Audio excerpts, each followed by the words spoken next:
This is the Vann house, but it was originally built by Mr. Covington, who came to Headland and eventually invented the planter to plant cottonseed with, pulled by mules.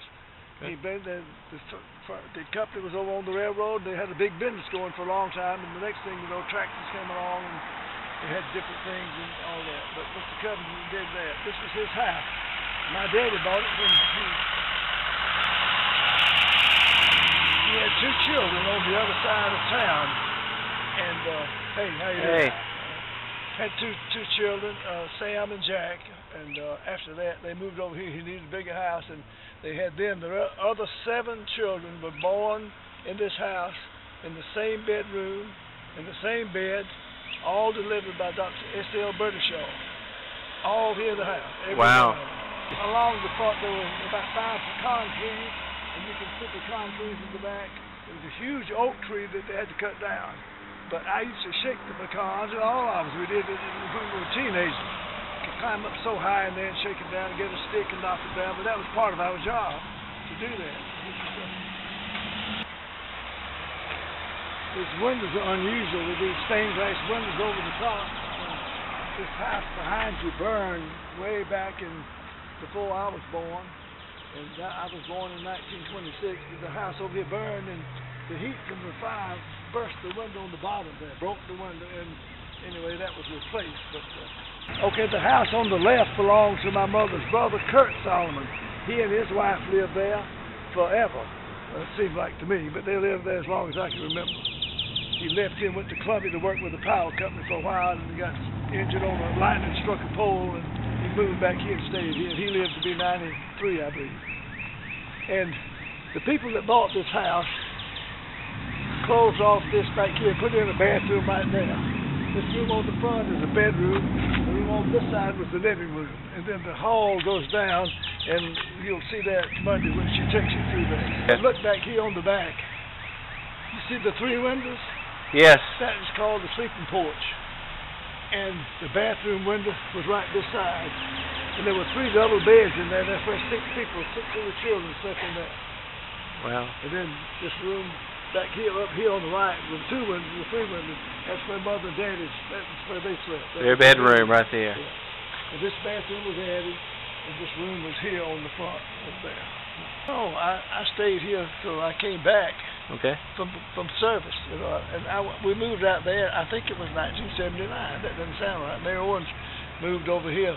She's been here 10 years. That would be down to 90, wouldn't it? That would be 2000. Yeah, 2000. Now 2010 would be back to 2009. The year 2000. Okay, we go out here. Sure. Right here there was a swing that actually the children played in it more than she did, but it was hanging here, and it was one of those that had flip over lids. You could swing, face this way, and flip the back that way, and face that way. And we played in it forever, especially when it was raining. So now, where was the local school back then? Is that where the right where it is now? And you would simply walk to school? We walked to school. Okay. That's why you're in much better shape. We cut through the yards of other people sometimes, and most of them didn't care, but we'd cut through. But the Methodist church that was here, where that parking lot, see this place on this side, the Ford Company? That was the Methodist church. Right on this side where the gravel is now. No. There was a Craddock house there. Across the street where the yellow sign is, back down along that building. That was once the Methodist church. The Methodist church was torn down. Then it's over there written down when they moved. Can you explain the porch house? The porch house belonged to Judge Hossett. He was a probate judge, and he was the 3rd district judge here. And he and his wife died early. He had 3 children by her, and then he married another lady and had Caleb Hossett, who lives in, I think, Huntsville now, and a close friend of Sam Browning's and whatnot. But Sam Vann, Sam Browning and Sid Browning and myself purchased this house. It was for sale. We purchased it 10 years ago or whatever it was, and opened up a cafe there, a restaurant, and stayed there for up until this past year that it's been out. Sam got where he was unable to do it. He couldn't keep it up, and we rented it to 2 or 3 people, and they didn't keep up there, so it closed up. Right.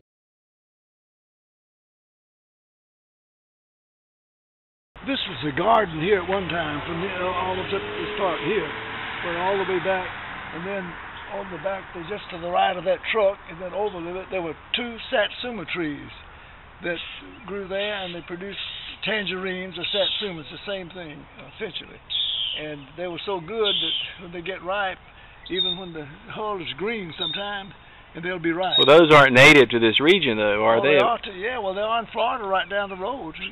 But do you have people who still have those type trees in their yard? They was a man in Kitsy down here, about 5 hours down the road, got an orchard and sold several $100,000 worth. Those squirrels over there were the same too. I remember them. They ran up and down that tree one time. That's right, I see them. Anyway, I shook these trees because when I was a teenager. Those are some healthy squirrels. This garage was here.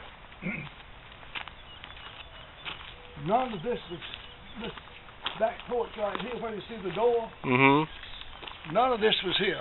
Okay. This outdoor patio back here was not here. All the way, it goes all the way across to the sleeping porch over there, which was there. But this is the kitchen here, and this was a bedroom here. Okay. The dining room was in the middle of the hall, end of the hall, between the other bedroom on the other side where I told you that Mother and them slept. What color was the home back in the early days? Well, it was the roof was always green. That's the original roof on it if you look at it. It's a tin roof, and as long as you don't have to walk on it, it wouldn't leak. But if they had to go up there to get a limb off or something like that, it's another kind of leak. But all of that's the original roof. There were more rows. See that little ornament up there? Yes. There were more all along the ridge row. There was not like that, but the square one. Yeah, that certainly is a working fireplace, right? I mean, you remember using the fireplace a lot, right? Where? Well, I see the chimney. Oh yeah, yeah. So was that back in that day? Were they cooking it? No, the stove was here. There was a chimney here. See where the patch went through the roof? Don't you see that? I do. I see that up there. That's where the chimney went through, and that was the kitchen. And the hot water tank was in there, and ran over to the bathroom for warm water to take a shower, tub. They didn't have a shower back then. Explain now about the back. Right here, from here, this is the original garage. From here over to here was that a fence that we kept in the backyard, sort of like this picket fence, but just a fence.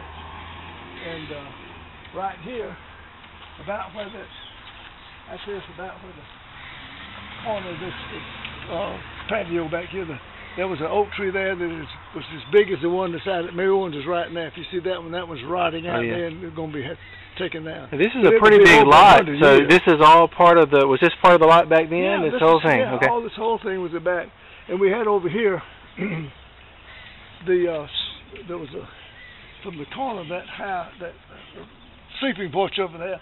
There was a little clothesline there that went to what we call the smokehouse. And going along that fence, we had the smokehouse. That's where you kept food in that had been smoked and preserved and things that had been canned. Was it smoked here or smoked somewhere else and then brought here? The smokehouse was on the other end there. Okay. And you put hot ashes from oak wood, and hang the sausage in there, hang the hams in there, and all that. It looks like they preserved the window that you broke years ago. I see that, the damage. I could have done it. I did a lot. But really, in the middle, the first place was the storage room where we kept it, the food after you smoked it, and preserved foods in jars that you took out there. And then next to that, there was a coal room for coal, and then there was a room for wood, open place, and we'd get wood and put in here for the winter. And then the next room was the smokehouse. And then there was a barn sitting right where this tree is here, back this side. That big tree straight ahead. Yeah, straight ahead. There was a wide barn there that had a chicken coop, a chicken house on one side. The first room was the corn room on the front of the barn. It had a corn sheller. We had to shell corn by hand, the grinder. Did you do that as well? Yeah, we did. I didn't do as much as the older brothers did. But when I came along, in fact, I didn't milk the cow. We had a cow here that was milked. On the other side, you could store other grain. Well, what were your chores? Would you say what was common for you to do? I know you were. Well, I did a little of all of that, but I say I wasn't old enough to milk.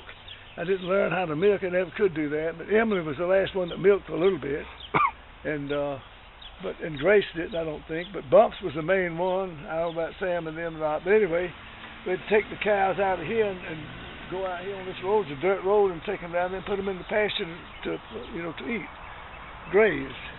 That building there, Vernon Merritt put that little tin building up. That's Uncle Kurt's there, and it goes across behind that is Grace's in-laws, Pat Vann. He had that land there that went all the way from there down to beyond. Well, I went down where the new Methodist Church, the cemetery on this side of the road. Okay. And these trees were planted in my lifetime here. Of course, we used to have a pear tree back there. So that pine would be one that was back. You said that. That's right. That's no, one. That pine was been here, but it was planted since when I was young and little. Okay. But okay, now whose home is this? Mr. Mitchell. Mr. Vann Mitchell, and he was in the farming business just like my daddy was. My daddy bought the building uptown and had a Vann dry goods. And later on, he got out of that and sold it to Vann Mitchell. Okay. Right next to it was where Mr. Yarborough lived, and they tore the house down. Mr. Yarborough was a principal here for years and years. Tore it down, and now it's the Baptist Church parking lot. Yeah, well, they had another house on the corner. The Baptist Church, in fact, they own this house here, the Mitchell house. They do? They have wow. a house down here. They moved back there. They have what to do with it. It's sort of like the school teachers in Alabama. They've got so much money, they have to build buildings to keep from using it up. The teachers don't get what's left. I take it you're not. Dr. Show right here. This is where the doctor lived that delivered all the 7 children, all 9 children. Right across. He lives right here, Dr. Bertishaw, S.L. Bertishaw. Delivered all 9 children. All 9. Wow. 2 of them was on one side of town, but the rest of them were on in the house we showed, the band house.